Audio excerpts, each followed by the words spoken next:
सहयोगी पीयूष गोयल जी,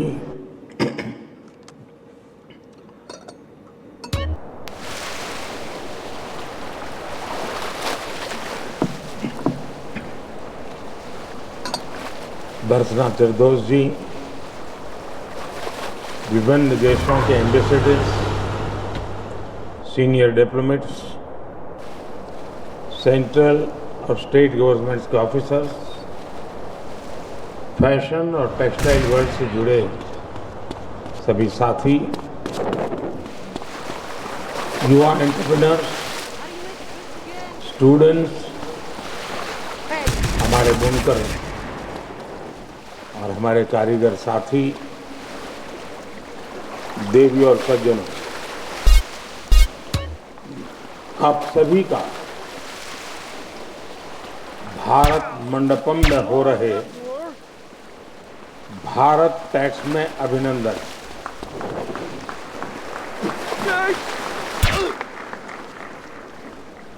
आज का ये आयोजन अपने आप में बहुत खास है। खास इसलिए क्योंकि ये एक साथ भारत के सबसे बड़े दो एग्जीबिशन सेंटर, भारत मंडपम और यशोभूमि, एक साथ दोनों में हो रहा है।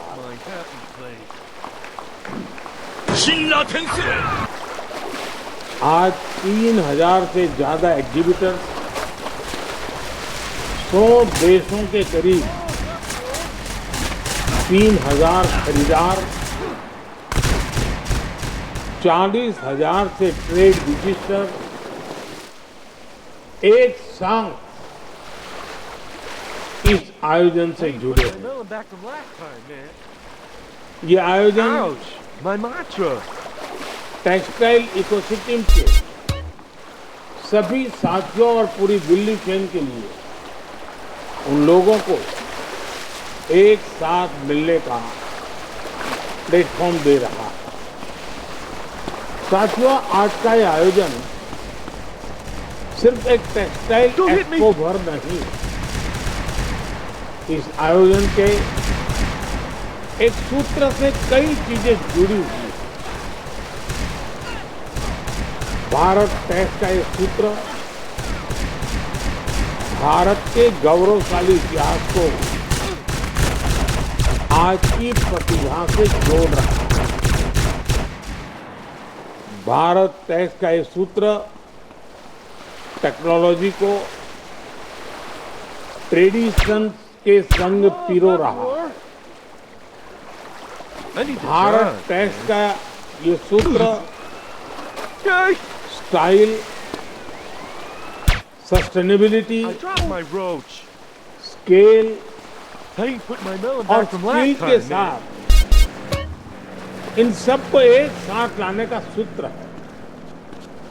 जिस तरह एक लूम कई धागों को एक साथ जोड़ता है, उसी तरह ये आयोजन भारत और विश्व के धागों को भी एक साथ जोड़ रहा है।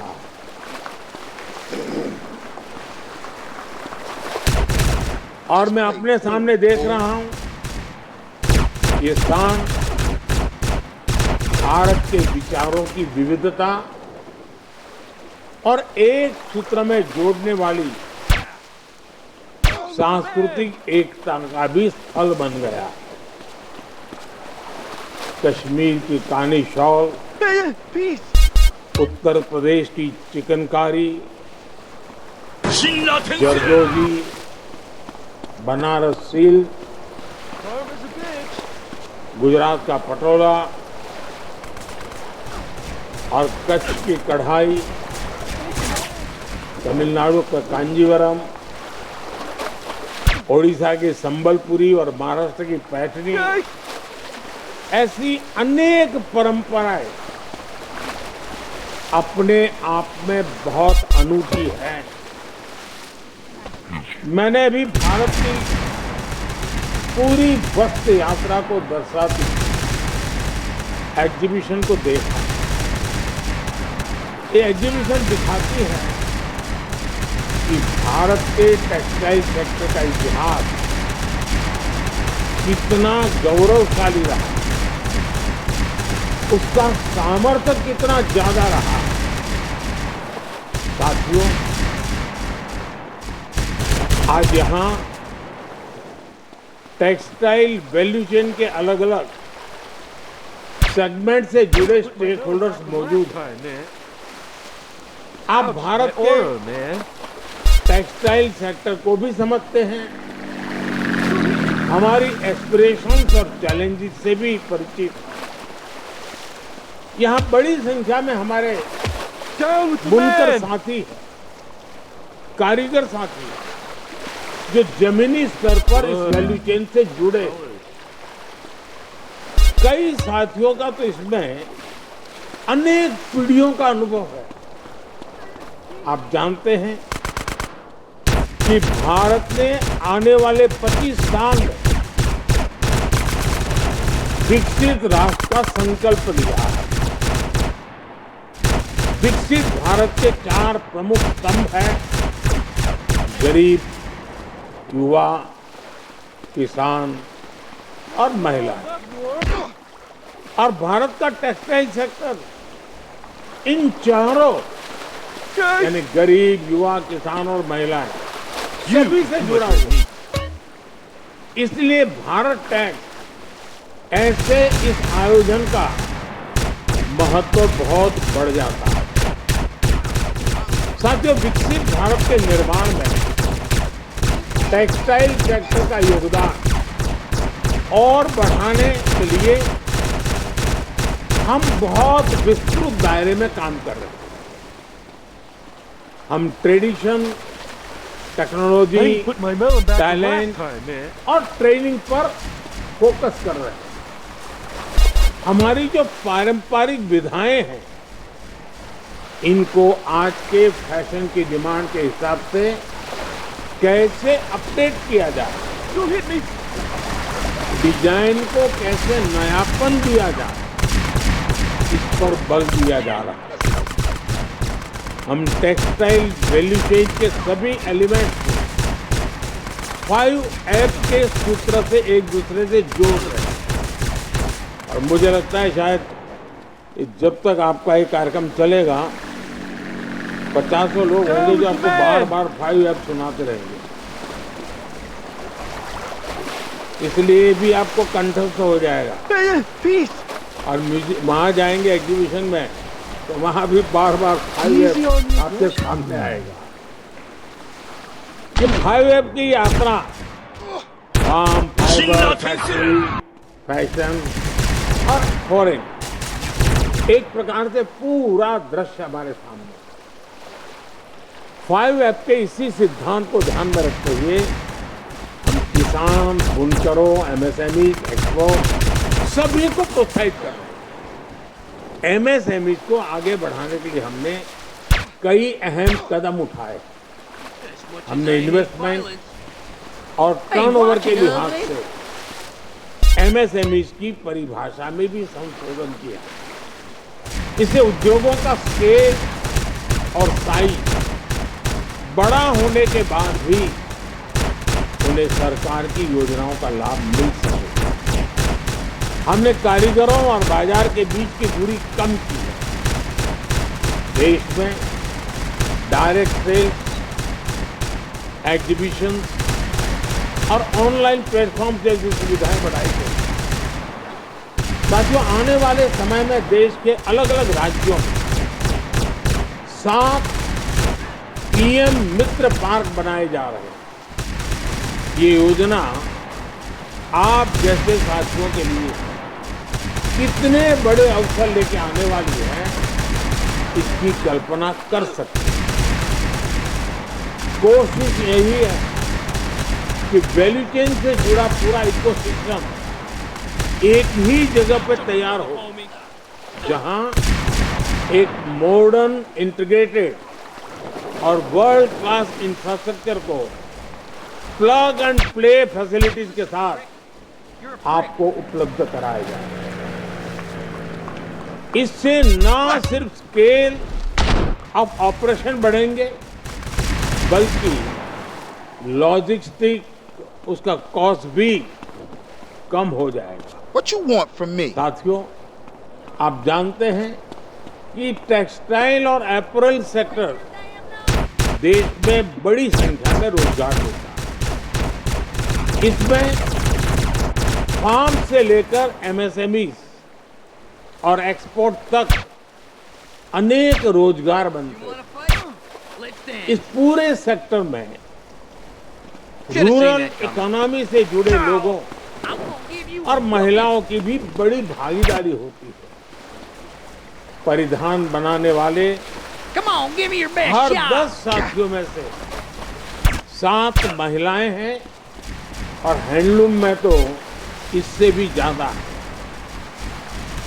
टेक्सटाइल के अलावा खादी ने भी हमारे भारत की महिलाओं को नई शक्ति दी।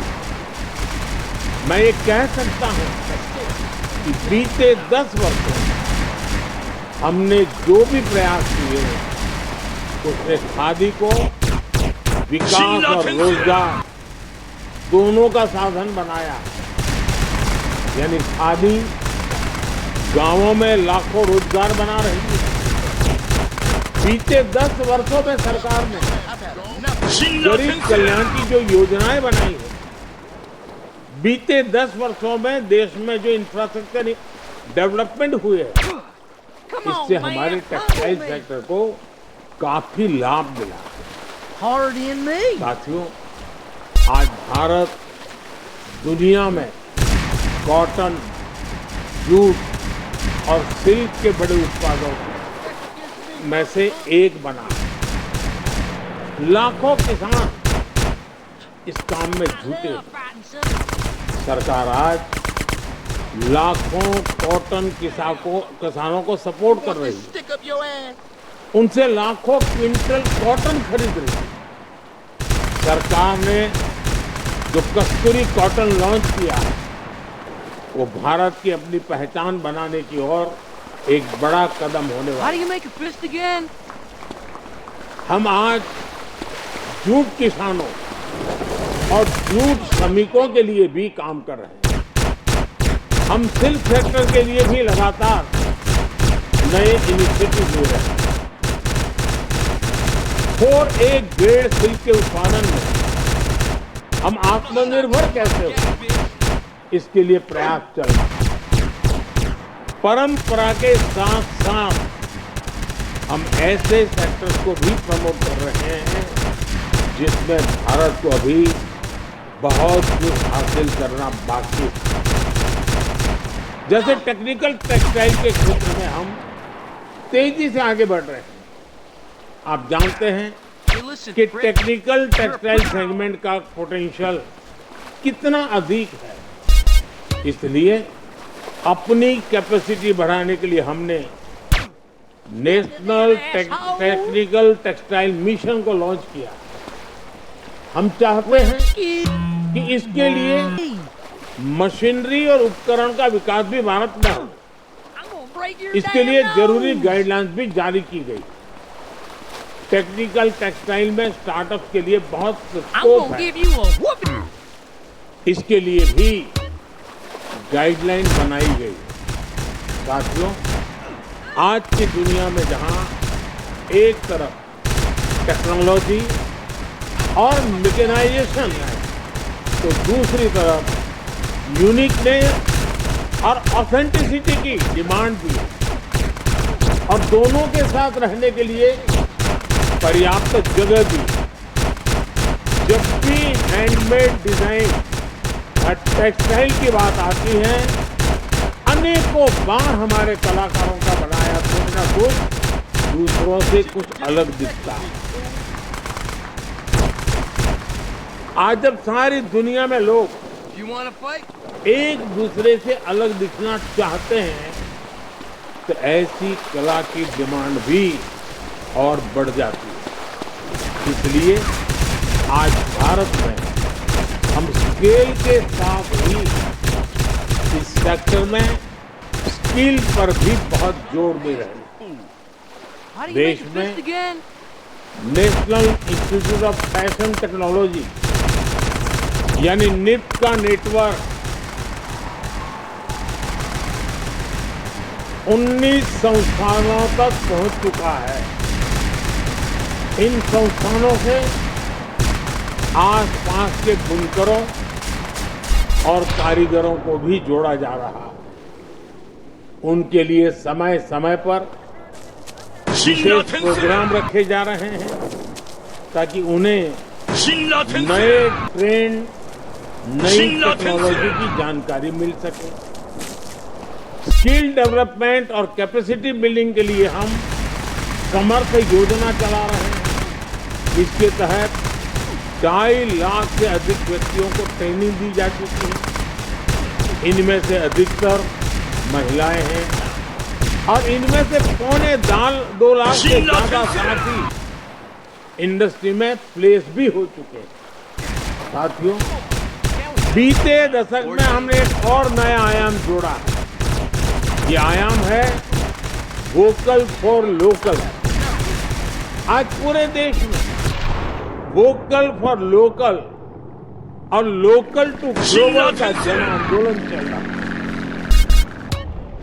आप सब तो अच्छी तरह जानते हैं कि छोटे छोटे बुनकरों, छोटे छोटे कारीगरों, लघु और कुटीर उद्योगों के पास राष्ट्रीय स्तर पर एडवर्टाइजमेंट के लिए, मार्केटिंग के लिए बजट नहीं है और हो भी नहीं।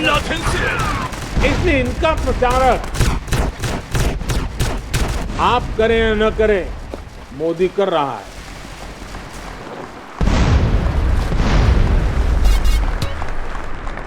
जिनकी गारंटी कोई नहीं लेता, उनकी गारंटी मोदी लेता है।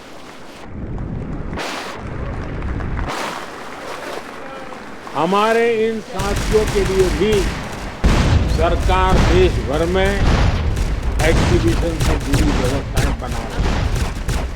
साथियों, एक स्थिर और दूरगामी नीतियां बनाने वाली सरकार का सकारात्मक प्रभाव इस सेक्टर की ग्रोथ पर साफ देखा जा सकता है। 2014 में भारत के टेक्सटाइल मार्केट का वैल्यूएशन 7 लाख करोड़ रुपए से भी कम था।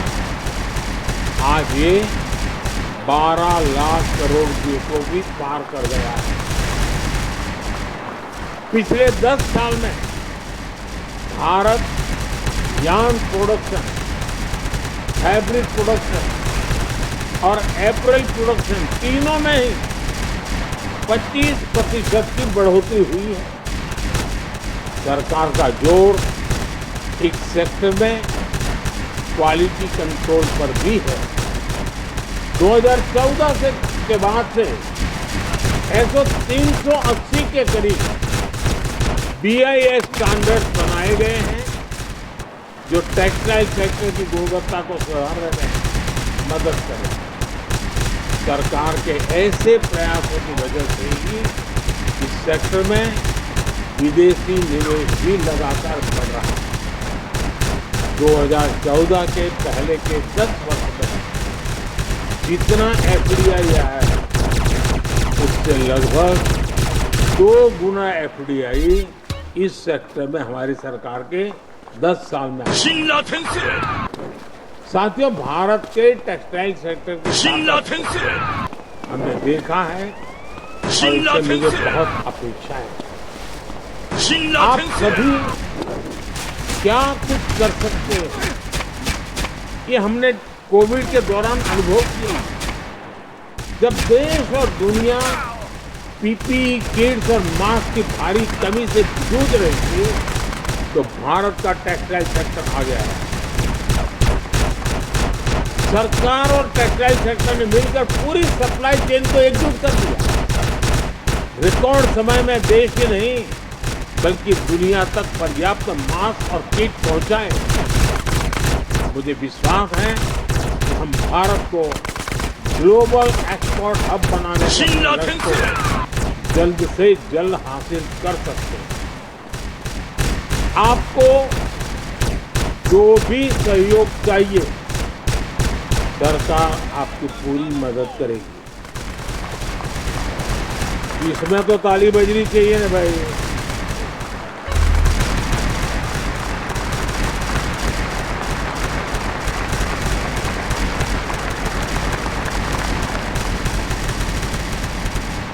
लेकिन अभी भी मुझे लगता है कि आपके जो भी एसोसिएशन हैं वो भी बिखरे, उनको भी पूरी तरह जोड़ करके कैसे बनाना। वरना क्या होता है, एक सेक्टर का लोग आता है तो अपनी मुसीबतें बता करके रोना रो करके सरकार के गुण लेके भाग जाता है। तो दूसरा आता है, वो उससे बिल्कुल कॉन्ट्राडिक्टरी होता है, वो कहता है ये चाहिए।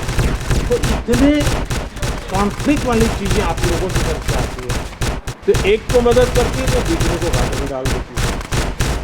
अगर आप सब मिलकर के कुछ चीजें लेकर कुछ चीजों को कॉम्प्रिहेंसिव वे में आगे बढ़ाएं, तो मैं चाहता हूं कि अपने ऊपर सोचें। दूसरा, दुनिया में जो बदलाव आ रहे हैं,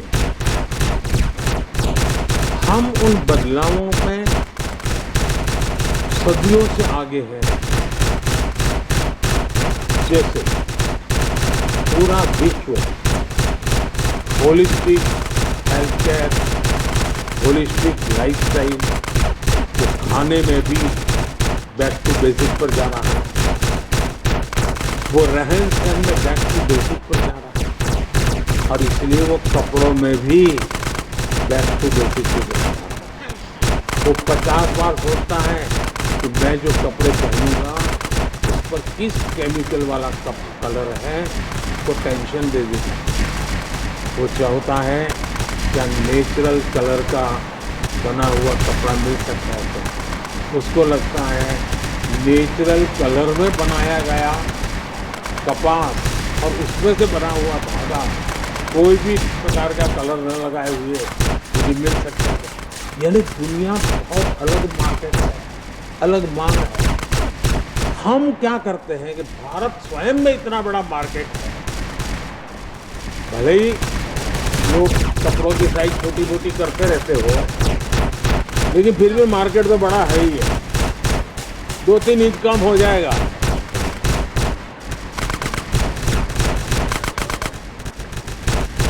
और इसलिए बाहर देखने की इच्छा ही नहीं होती। ये साइकी जो है ना, भारत में इतना बड़ा मार्केट है, मुझे क्या जरूरत है मेहरबानी करके आज के इस एग्जीबिशन के बाद उससे बाहर निकलने। क्या आप में से किसी ने स्टडी किया अफ्रीकन मार्केट में किस प्रकार का कपड़ा चाहिए, किस प्रकार का कलर कॉम्बिनेशन चाहिए, किस प्रकार का साइज चाहिए? हम नहीं करते। वहां से किसी ने मंगवाया, ऑर्डर दे दिया, कर दिया अलग।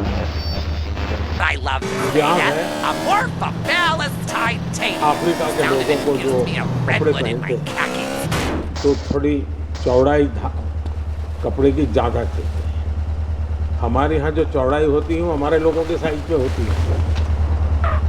हमारा तो कुर्ता बन जाए, उनका नहीं। Why does it sting so bad? It's about marking your तो हमारे territory, my सुरेंद्रनगर dear. के You don't mark your एक territory, व्यक्ति do ने you? You should try it. उस पर Pee on the कोशिश front door of your office. Just see उसने if वो हाथ anybody से बनाता thinks था of कपड़ा coming बुनता near था। you. Okay, उसने अपना I साइज would बढ़ाया। try that. Thank you so और much बड़ी for the बीच advice. वाली उसने कपड़ा बनाना शुरू किया और उस पर पेंटिंग भी उन लोगों को जैसे रंग भांति भांति के कलर चाहिए थे।